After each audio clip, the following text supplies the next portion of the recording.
What is up, y'all? This is China here at the Indie as Fuck podcast, and we have a very special guest. We have Dewey Saunders. What up? Yes, what up? creative director, artist in all forms. Literally all forms of art is pretty much what you do, right? You Yeah, say just that? artist, creative director, collage artist, graphic Ooh. designer, fashion designer, rapper. So yeah, I kind of do it all under Do you the dance creative too? spectrum. Yeah, a little bit with the music. Okay. Yeah. I hear that. So one thing that I love about you, you said that a true creative is one that can bring you into their world. Yeah. What world are you living in right now? And what's your creative space? I'm living in sunny Southern California, so it's paradise. Uh-huh. I'm living in my own little dream bubble. Yes. I like to refer to LA as Edge City, so I'm just like taking things to the edge Uh-huh. a little bit too far in my own world. So where do you pull a lot of creativity from, that creative energy? Because I mean, to be in the spaces that you are and to create at the level that you do, Yeah. where are you getting all these inspirations? Because Tumblr really isn't around, and I know you got a lot of your stuff in Tumblr before, but what? Yeah, no, that's a good question.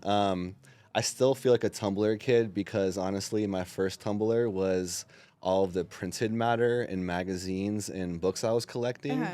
So I still find inspiration in all those magazines and books still. So basically, I try to like buck trends and not follow what's going on and kind of go back into like past movements, Yeah. past music, past design, kind of like old movies. I'm really inspired by what has happened like historically and just kind of like finding cool stuff from like the 60s and 70s and even like 80s and 90s. I'm just like kind of trying to find inspiration that's like pre-internet most of the time.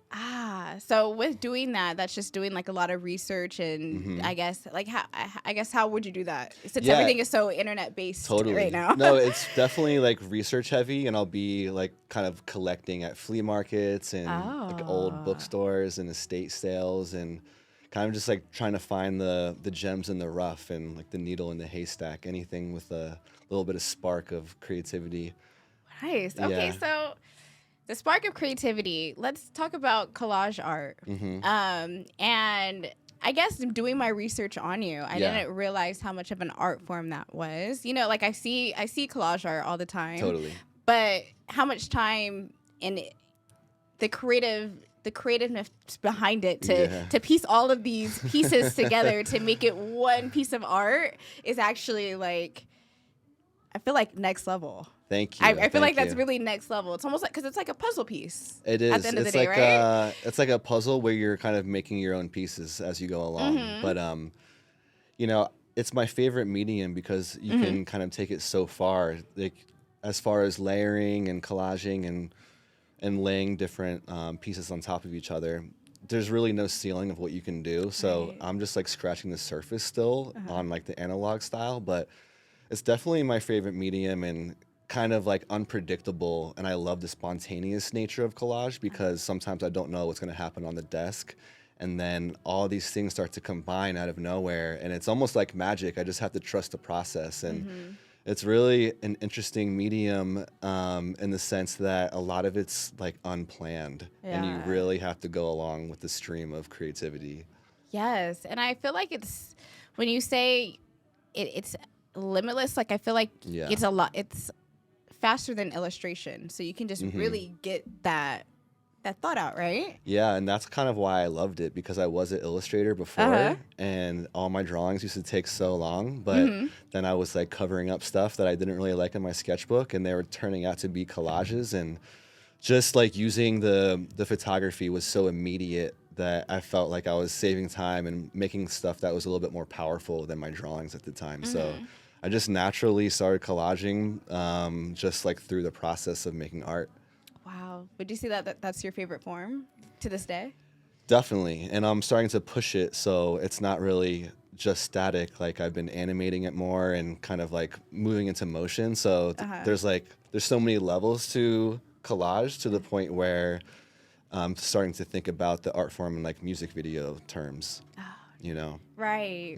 So with you doing some legendary album covers with your collage art, tell me how that came about. I mean, when Mike first was like, hey, like, we definitely need to get Dewey on, and I looked on your page, I was like, no way he did that Anderson Paak album cover, because that's like one of my favorite Anderson Paak albums. But what made you want to start hopping into the album cover scene? I think it kind of happened naturally because I was in a circle of musicians in Philly, and I was like the only visual artist, but everybody needed album covers, so they were coming to me, and I loved doing it, and I was making music at the time too, so I would need my own art, and I just kind of fell into it naturally. Everybody needed a piece of the swag, and I was down for the cause, so you know, it was an organic thing at first, and then one of the bands in Philly got signed, and I ended up doing like their vinyl cover, and it became a little bit more serious after working with my first record label at the time, and that was back in like 2011, I think. Wow. Yeah. Wow. Out of all the album covers that you put out, which one happens to be your favorite? That's a really tough question. Just one. Yeah, just one. The one that you're just like... I guess, I don't know. Well, actually, one of my new ones is the favorite. And this is actually for you. This is oh my goodness, a record by Kaylin Ellis on Fool's Gold, featuring Kenny Mason and Saba Duckworth, Guapdad 4000, Buddy. Oh my gosh, are you serious? It's super, super dope. And I think like some of my more recent stuff is always my favorite. Like the last thing I did is always my favorite. So... Thank you so much. That's one of the new faves for sure. I hope you enjoy that. The album is ridiculous, so I know you will. Yeah, no, I'm seeing some of my favorites on here. So when creating an album cover like this, what really provoked you to want to go ahead and like experiment with just like the squares? Just the minimal approach. Where did it start? Like what part of the art start? You know, I think because Kaylin is a beat maker, and I almost like see the squares as squares on like a beat pad or MPC or something, and how they kind of light up when you're playing it. So that was kind of like, that was my inspiration, like the way that his drumming is so influential and the patterns it makes on the beat pad. And plus, I kind of wanted to do something really clean and surround his portrait with just some like clean, crisp design elements that kind of carry on to the back too. So yeah, you know, my collage style can get really messy, but as a creative director and designer, every album is a new approach. So, you know, this one was, I executed it differently according to what the music sounded like.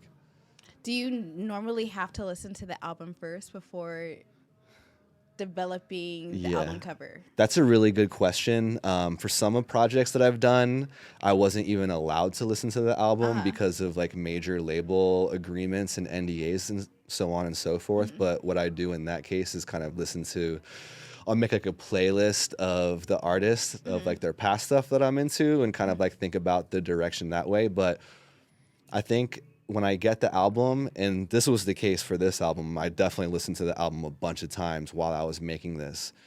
That's the best case to me because the music kind of soaks into the artwork. It's almost like osmosis or something. I'm like listening to the record and I'm like in the lab cooking up and the music kind of comes through me and I find inspiration at the time that's like inspired from the music or like a sound that I feel like matches up with an image. So that's my favorite part is when I get to hear the album early. And the same thing for this album I just did for the jazz band, almost like acid jazz band called Butcher Brown. But basically like I got to listen to their album and I was just jamming out in the studio and all the sounds were kind of matching up color-wise and visually. So that's my favorite part of the process. It's almost like synesthesia in a way, like especially with Malibu. I feel like that cover looks legendary. I feel like that cover looks like how the album sounds. Right. And that's always the goal for me. No, absolutely. In cases where you are, I guess, developing the cover, how would one protect their art? Because typically the album cover becomes the T-shirt. It becomes the, like, everything that the artist is really putting out. And then people are able to, you know, like, make bags out of it, you know, posters. So how does one protect themselves, you know? Well, I mean, at a certain point, the art kind of takes a life of its own. You can do everything you can, copywriting it and holding it down. And, you know, I would suggest when you're working with a major artist to have them buy the rights to your artwork, like outright, so that they can use the artwork for however they want. And that agreement is different for like every label and for every band, but you know, every artist should have like a cover rate and then a rate that's, you know, full buyout, so that the client can go on and use the art for all these different applications. Okay. And, you know, the art can be used in so many different ways, and it's up to the artist to determine how the art's being used at the start of the project. Yeah. You know? Okay. Gotcha. What about now with AI? Like, how has that really changed, like, the form of art? And then also, because a lot of people, I mean, just me being in the art space and dealing with a lot of artists, a lot of people now just make their own AI covers or cartoonize themselves, and that's what it is. Yeah. So it takes away from the actual art of, like, a masterpiece, like, creation like this, you know? But, so... No, that's a good question. I mean, for AI art, it's, like, impossible to like, kind of add the proper accreditation or whatever, because there's no way to like say like where these images are coming from. So basically, when you do an AI piece, it's almost like it's like public property in a way. Like nobody owns it, and that's kind of a good and bad thing. I mean, the AI conversation is kind of a completely different conversation, and I'm not anti-AI, but I don't love the AI art that I'm seeing. Okay. I feel like when people are like, oh, I did this art like with AI, it's like, yeah, I can tell. Like it's real obvious that it's AI or whatever. It's like, it's these really like hyper clean like illustrations that would obviously take someone like 45 days to accomplish, but there's something not quite right to it. And I feel like the AI art that I see sometimes can be really stimulating on the surface, but there's no actual depth underneath the surface layer of image. Whereas a cover like that has weeks of work and a whole story and reasons why I chose that simple composition of just squares, you know what I mean? And of course a computer could throw some squares on that, but you know, those squares were cut out by hand, and they're a really interesting color that I chose, and it's really dialed in with my personal sensibility. So at the same time, like, AI can't really do what I do, and I'm not in competition with it. I will use ChatGPT to help me out on some admin stuff, but I'm not really using it on the art side for my practice whatsoever. Gotcha. Yeah. Which is why you stand alone, and which is why people, you know, continuously use you for cover art. Let's get into your music right now. Yeah, can we? Because you've been dropping Buzzin', that just came out. How do you pronounce his name? Is it Earth? Arth? Eero. Yeah. Eero. Like ear. Eero. Okay, perfect. I was I don't want to butcher this name. Thank you. So, Buzzin', tell me about that. Buzzin', it drops Monday. It's our first single. It's opening the floodgates to the Beach Burners experience. Right. We're going to have a whole summer of singles drop in. The LP comes out at the end of August. Okay. Fully produced by Eero, featuring a bunch of legends, literal legends. Eli from the Living Legends. We got Blue, Chuck English from Cool Kids, Logie, some hometown homies, Drusif, Cam De La. It's a family affair, mixed and mastered by my boy Rick Frederick, who did a lot of the stuff for The Roots, co-produced The Fire. We're in good hands. We have a really strong affair in order, and a lot of people on the outskirts that are hip to the cause, that are trying to help. And it's going to feel kind of like a surprise, because a lot of people don't know that I've been making music for about 20 years. But I took a break when the art got really busy. So when Anderson's team called for the Malibu campaign, I basically shelved an EP and focused on art for the next like 4 or 5 years. Wow. But the music, the flame never died. And for the past 2 years, Eero and I have been crafting this LP, Beach Burners, 13 tracks, just the full long play album, the project that I always wanted to make. Yay. And I feel so proud and so confident, and I'm just excited for people to hear it, honestly, because it's a little bit different than a lot of the stuff that I've been hearing. You know, I have my ear to the streets, and I really have a good idea of what's going on. And I feel like just on the production level, this album is completely different than anything that I've heard before. Yay. Just kind of like a fresh breeze from Nowhere Beach. Okay. And I love the approach that you guys are taking with dropping the singles and then dropping kind of like the project. Yeah, but it builds up that momentum. Absolutely. For people to want to actually listen to the full thing. You know, as much as I want to drop the full album, because it's a curated experience, and it's hard for me to pluck singles out of it because I want people to listen start to finish. Dewey Bryan, my new name, which is my real name, I'm a new artist, so I have to start slow. I have to introduce people one track at a time and build up this album. So it'll be worth the wait. I can't wait to drop this thing. But yeah, every single is going to be treated almost like an album, and we have music videos being cooked up right now. Okay.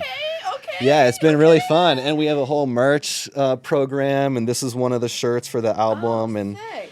you know, our approach for the merch is like, we don't want everything to say Dewey Bryan, Eero, Beach Burners. We want it to kind of run parallel to the album, like a parallel narrative, and tell a similar story that the album is telling, but not hit you over the head like you're just wearing some band swag. Gotcha. And assuming you're designing all of the And this the pieces, is through my right? brand, High Comfort. Yeah. Perfect. And I have one of these for you as well. Oh, thank you. Yeah, Thank you. no So doubt. what made Eero the perfect person to produce this?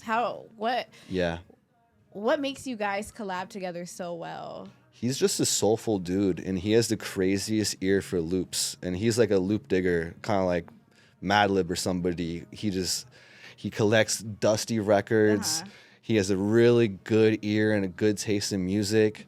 He's also kind of like a movie head. Okay. So a lot of the songs that we do have like cool samples, and they feel kind of cinematic, like they're scenes in a movie. But yeah, this dude he's so soulful that a lot of his tracks resonated when I was first like kind of reaching out for beats. And then we developed the Beach Burners sound together because a couple of the beats just sounded like some kind of like weird, timeless jingles from like a tropical cruise ship. And I was like, that's the sound. And we kind of dialed in with those beats and kind of produced a whole album that like pulsed with this like new energy. It's almost like it's like smooth jazz with a hip hop backbone. Okay, that makes me really excited to listen to it, just because I've been wanting to hear something different. I feel like everything's kind of been sounding the same 100%. lately. Everything's been sounding the same. So have you, I guess, through this process of creating this album with him, dialing into your production as well, or were you more so on the artistry side? Well, basically, I just handled the songwriting and kind of executive production as far as stitching the whole experience together. Okay. It was the whole team that we kind of dialed in as far as like the track order and everything, but the full experience is what we really wanted to curate, because I'm obsessed with albums like Mad Villainy from Madlib and MF Doom, where it's like a whole story and there's like a backstory to these characters, and I really wanted to, and not to compare us to them, but as far as creating a sonic experience, I kind of put in a lot of work to tell my story through this like sequence of beats. And Rick Frederick, who mixed and mastered the project, really helped us sculpt all the songs to where they're not just like rapping on 2 tracks. Like they're really kind of like produced and experiences in a way with these like really fun samples and kind of like jazz non sequiturs at the end. Just really cool stuff that as like a music enthusiast, I always want to hear in albums, you know? Gotcha. What led you guys to naming the whole project Beach Burners? Beach Burners? What does Beach Burners mean? Beach Burners is kind of like a graffiti tag. It's smoking weed. It's a phone that you throw away after a week. It means so many different things. It's beach burners. It's like you hear it's every song on the album is a beach burner. You know what I mean? Yeah. They're just burners. Gotcha. Yeah, my buddy Chad came up with that like 10 years ago, and I've always had that written down in like list of names. And finally, when this project started coming together, I was like, it's beach burners. It's the thing that I always wanted to make, and that's what it is. And yeah, to me, it's like a perfect summer album. Nice. So with this being like one of your first albums to drop, what made you want to drop a full 13 songs instead of making it like a two project situation? That's a hard hitting question. Yeah, you know what I mean? Like, why am I dropping a double LP as my first project type shit? No, it was gonna be an EP. Okay. But we just started like gathering more and more tracks, and we were like, should we do 2 EPs? And listen, the way I'm looking at it is I'm looking at this album as my one shot to make a splash. Gotcha. I love EPs, and I think some of my favorite projects are EPs, but I wanted to make a classic project that stood the test of time and could reverberate like in the record stores as an actual project that people like know about and remember. And Sick. That was my goal, is to create this like my like Philosopher's Stone album, like this object that's worth collecting and talking about. Awesome. Okay, so dropping in August? Dropping in August 25th. You heard it here first. Okay. Yep. Any performances? Are you guys gonna do like a launch party or an album release party? Yeah, there's also gonna be a series of listening parties called the Ripple Effect. So keep an ear out for that. But there's definitely gonna be a release party and a string of fall tour dates in the West Coast and Pacific Northwest. Amazing. Yeah. What's your favorite song on the project? Oh man, don't make me pick a favorite child, but I'll say personally, Real Chop is a favorite. Okay. Whenever I listen to the album, I keep running that back and back and back. I never even listen to the whole record because I keep getting stuck on Real Chop. Really? My buddy Cam is singing on it, and that's like the quintessential track for me. It sounds like you're driving down Sunset during golden hour, and I just love that vibe. Could you do a little bar from it, or could I hear a little something? Or Yeah, Real Chop. I'm on the terrace staring at a vixen. Hey. Embarrassment and riches, blazing the grams and Panavision. Salmon in the pan, flip it. Mandarins mixing tamarind, man, my man ambitious. Okay. Yeah, we should run it in the booth too. Okay.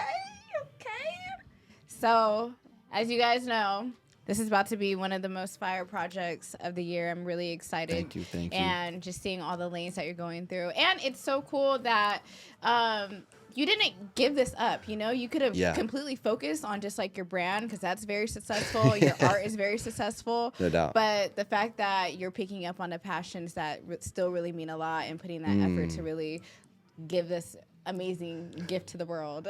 Thank you. That means so much. Yeah, like I feel like I had an art career, and I'm still obviously really passionate about the visuals, but this is something that I just had to do on like a soul level, and just to put my voice and the songs out there. And yeah, I think it's a wavy, relaxing project for the world, and in these chaotic times, it's just, you know, easy listening during the madness. Hell yeah. Anything that you want to say to the world? Yeah, just follow us on Instagram, you know what I mean? Official Dewey Bryan. Follow my boy Eero and the home camp Surf Art Records, beachburners.com, and the clothing company's High Comfort. So that's what's up. Awesome. Thank you so much, Dewey. Thank you. Peace. Awesome. That was dope. We crushed that. Yeah. We